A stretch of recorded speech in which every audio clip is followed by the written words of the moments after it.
ლიტერატურული პრემია ლიტერას 2016 წლის გამარჯვებულები ცნობილია სპეციალურმა ჟიურიმ წლის საუკეთესო პოეტური კრებულისთვის პრემია ბესიკ ხარანაულს და ზვიად რადიანს გადასცა. საუკეთესო დებიუტისთვის ნანა ექვთიმიშვილი დაჯილდოვა. წლის საუკეთესო პროზაული კრებულისთვის ჯილდო დათო ქარდავამ დაიმსახურა. საუკეთესო საბავშვო წიგნად ნინო სადღობელაშვილის განძის თეატრი დასახელდა.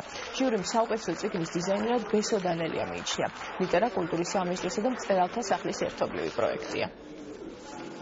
Motivacja ასე ვთქვათ იყო ის რომ ლიტერატურული პროცესები მთლიანობაში ზოგადად გააქტიურებული იყო ის რომ ავტორებისთვის მეტი სტიმული და მეტი მოტივაცია მიგვეცა და ის რომ 99-მა ავტორმა მიიღო მონაწილეობა კონკურსში ვფიქრობ ერთგვარი წარმატება მოულოდნელი იყო თუმცა მე მაინც ვფიქრობ რომ ამ ეკლესიაში მოხვედრა რაც კი დიდი წარმატება არის როდესაც ასეთი კომპეტენტური ჟიური გაფასებს კონკურსში თვალისწინეს დიზაინერის ნომინაცია, იმიტომ რომ მე ვფიქრობ, რომ წიგნი რაც თავარია პირველ რიგში არის შინაარსი, მაგრამ აუცილებლად განიხილება მკითხველისთვის ვიზუალთან ერთად.